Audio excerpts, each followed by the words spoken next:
Class 8 के students, आप लोग इंग्लिश फर्स्ट यानी रेनबो की बुक ओपन करेंगे और चैप्टर 5 द लास्ट चाइल्ड ये आपको रीडिंग करनी है। न्यू चैप्टर का ये फ्रेश वीडियो है टुडे। तो पहले तो ये जान लीजिए इस चैप्टर में आपको क्या स्टडी करना है। स्टूडेंट्स, ये चैप्टर एक चाइल्ड्स के बारे में है जो एक फेयर में खो जाता है, मेले में खो जाता है। आप लोग जब तक घर पे रहते हैं, पेरेंट्स के साथ रहते हैं, तो कभी कभार ऐसा देखा गया है कि अगर पेरेंट्स आपसे कोई वर्क करने के लिए कहें या कोई हेल्प के लिए कहते हैं तो आप सीधे नकार जाते हैं, हम करने जाएंगे। आप दूसरी तरफ चले जाते हैं, खेलने की तरफ चले जाते हैं, लेकिन अपने पेरेंट्स की बात को अनसुना कर देते हैं, इग्नोर करते हैं आप लोग अपने पेरेंट्स को। कभी कभार ऐसा देखा गया है। बट सपोज करिए थोड़ी देर के लिए अगर वही पेरेंट्स अनजान जगह पर आपसे दूर हो जाए थोड़ी देर के लिए, तब आपकी फीलिंग कैसी होगी, आपको क्या फील होगा? What will you feel at that time? उस समय आप क्या फील करेंगे? When your parents are not with you for some time. तो इस चैप्टर में ही ऐसा हुआ है, एक चाइल्ड है जो अपने पेरेंट्स से एक मेले में अलग हो जाता है, बिछड़ जाता है, और उसके साथ कैसा बीतता है, क्या बीतता है, ये सारे बिल्कुल वर्ड टू वर्ड फीलिंग्स आपको आएगी। अगर आप इस स्टोरी को पढ़ते हैं तो, स्टडी करते हैं तो सारी फीलिंग्स आपको आएगी। देखिए, it was the festival of spring. Spring का फेस्टिवल है, यानी बसंत के मौसम में पड़ने वाला त्यौहार था। फ्रॉम द विंट्री शेड, यानी ठंड के, हल्के हल्के ठंड के समय से, समझ लीजिए ठंडी की छाया से, आप नैरो लेन, तंग गलियों में, पतली गलियों में, एंड एली मीन्स और भी पतली गलियां, इमर्ज्ड ए गेली क्लैड ह्यूमैनिटी। इमर्ज मीन्स निकल रहा था, एक गेली क्लैड, चमकदार रंगों को पहने हुए ह्यूमैनिटी, मानव समूह, जन सैलाब निकल रहा था। मीन्स अगर आप कभी किसी फेयर में गए हो, किसी मेले में गए हो, तो आप देख सकते हैं, you can see in every lane, in every narrow lane, a huge group of peoples coming going, आता हुआ दिखाई पड़ेंगे, जाते हुए दिखाई पड़ेंगे। मेले में लगातार भीड़ लगी रहती है। हर गली, एक भी पतली गली ऐसी नहीं होगी जहाँ पे आपको ग्रुप ऑफ पीपुल दिखाई ना पड़े, लोगों का समूह जहां ना हो। वैसे ही बता रहा है ये भी कि हर गली में, चाहे वो चौड़ी पतली सकली ऐसी भी हो, सब में से चमकदार रंगों को, कलरफुल क्लोथ में ह्यूमैनिटी, मानव समूह निकल रहा है। और उस मानव समूह को देखकर लग क्या रहा है?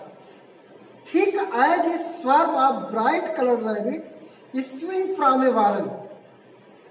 और थिक एज ए स्वर्म, इतना बड़ा ग्रुप, इतना समूह, ऐसा समूह कि जैसे लग रहा हो ब्राइट कलर्ड के रैबिट, खरगोश, ब्राइट कलर के जो खरगोश हैं, रैबिट, ये स्विंग निकल रहे हैं फ्रॉम ए वारन, बाड़े से। आप जानते होंगे या नहीं भी जानते होंगे, जो खरगोश होते हैं, हेयर होते हैं, उनको जहाँ केप्ट किया जाता है उसको वारन बोलते हैं। जहाँ पे खरगोश को पाला जाता है, जहाँ उनको रखा जाता है, उसको वारन कहते हैं, वारन यानी बाड़ा। और जब उस बाड़े का गेट खुलता है, दरवाजा खोला जाता है, जब ओपन किया जाता है, तो ऐसे खरगोश झुंड बना के निकलते हैं उसमें से, बाड़े में से। सेम टू सेम वही फीलिंग हर गली से देख करके, ह्यूमैनिटी के ग्रुप को देख के ऐसा लगता है कि जैसे खरगोशों का झुंड अपने बाड़े से निकल के बाहर आ रहा हो, उस प्रकार ये ह्यूमैनिटी, मनुष्यों का ग्रुप उस हर गलियों से निकल करके बाहर आ रहे हैं, मतलब समाहित हो रहे हैं। They entered the flooded sea of sparkling silver sunshine outside the city gate. यानी वो इस प्रकार फ्लोटेड हो रहे हैं, इस प्रकार इंटर कर रहे हैं जैसे कोई रिवर फ्लो करते हुए जाके नदी में जब प्रवाहित होती है, समाहित होती है उसकी पानी, उसकी बूंदें उसी प्रकार सिल्वर स्पार्कलिंग में चांदी की तरह चमक रहे हैं। जैसे समुद्र चांदी की तरह सूर्य की रोशनी में, सनशाइन में चमक रहा हो और उसमें पानी की बूंदें आके यानी पानी के सतहें आकर के मिल रही हो, इस प्रकार से जैसे किसी समुद्र में, यानी जो समझ लीजिए फेयर है उसको समुद्र मान लीजिए, फ्लोडेड सी मान लीजिए, और उसमें हर गली से, हर लेन से लोगों का जो ग्रुप है निकल करके आके उसमें समाहित हो रहा है। कहाँ? सिटी गेट पर। And spread toward the fair, और सब मेले की ओर भागे जा रहे हैं। सिटी गेट पर इकट्ठा होकर सब मेले की ओर भागे चले जा रहे हैं। सम वॉट, कुछ पैदल चल रहे हैं। सम रोड ऑन हॉर्सेज, कुछ घोड़ों पर सवारी किए हुए हैं। Some sat being carried a bamboo and bullock cart, और कुछ लोग बांस और बैलगाड़ी की जो बनी होती है इसमें बैठ जाया जाता है, बैलगाड़ियों में, उसमें बैठ के जा रहे हैं। वन लिटिल बॉय, एक छोटा लड़का, रैन बिटवीन हिज पेरेंट्स लेग, अपने पेरेंट्स के लेग के बीचों बीच, यानी एक तरफ फादर एक तरफ मदर, बीच में उनके पैरों के बीच में वो जो है चल रहा है, भागा जा रहा है।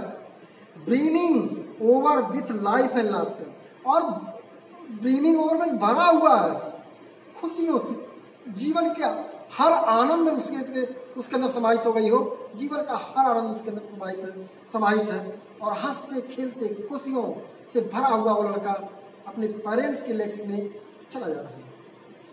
द जॉयस मॉर्निंग, और वो प्रसन्नता भरी सुबह, गेव ग्रीटिंग एंड अनसेम्ड इन्विटेशन, एक ग्रीटिंग, एक सम्मान दे रही है सबको, जो है एक इन्विटेशन दे रही है सबको, एक रिसेप्शन प्रदान कर रही है कि सब लोग आइए। अनसेम्ड रिसेप्शन, निर्लज रिसेप्शन, बिना किसी शर्म के सब लोग आते जाइए। To all come away into the field, सब खेतों में आ रहे हैं। Full of flower and song, जो फूलों और सॉन्ग से भरे पड़े। Come child come, call the his parents, उसके पेरेंट्स उसको कॉल किए।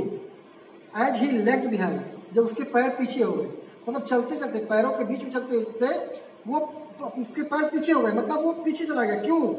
Arrested by the toys in this shop, एक दुकान में खिलौने को देख करके, खिलौने से अट्रैक्टेड होकर के वो लड़का पीछे हो गया। That line in the way, जो रास्ते में लगे हुए थे, रास्ते में खिलौनों की दुकान जो लगी हुई थी, उस एक खिलौने की दुकान को देख करके वो लड़का अपने पेरेंट्स से पीछे हो गया। उसकी निगाहें चिपकी रह गई किस पे? टॉयज पे। ही हरीड टुवर्ड हिज पेरेंट्स, वह जल्दी जल्दी फिर पेरेंट्स के पास आया कॉलिंग पर। His feet obedient to their call, और उसके पैर उनके कॉल पर, उनके बुलावे पर आज्ञाकारी, जैसे बालक था ही, उसके पैर भी आज्ञाकारी हो गए थे, ओबीडियंट हो गए थे, भागकर पहुंच जाते थे। But his eyes still lingered on the receding toy, लेकिन उसकी आंखें अब भी पीछे जाते हुए टॉयज पर ही चिपकी थी, यानी उसके पैर आगे चल रहे थे पेरेंट्स की तरफ, बट उसकी आंखें किधर थी? टॉयज की तरफ, जो पीछे छूट रहा था उस टॉयज की तरफ उसकी आंखें थी। As he came to where they had stop, जब वहां पहुंच गया जहां वो रुके हुए थे, जहां से उसको कॉल किए थे, and wait to him, he could not suppress the desire of his heart, वो अपने मन की डिजायर को, अपने मन की भावनाओं को, इच्छाओं को सुप्रेस नहीं कर पाया, दबा नहीं पाया, रोक नहीं पाया। इवन दो द बॉय सा, यहां तक कि लड़का देख भी लिया था, the cold stare of refusal in their eye, उनकी आंखों में मना करने का बिल्कुल कोल्ड ठंडा स्टेयर था, घूर था, यानी घूर भी रहे थे, ठंडेपन से घूर रहे थे, क्रोध में नहीं, प्यार से घूर रहे थे उसको। उसकी आंखों में रिफ्यूजल था कि मतलब नहीं लेना, मनाही थी। ही कुड नॉट बरी ही, फिर भी अपनी विश को वरी नहीं कर पाया, अपनी इच्छाओं को दफन नहीं कर पाया वो लड़का, और बोल पड़ता है।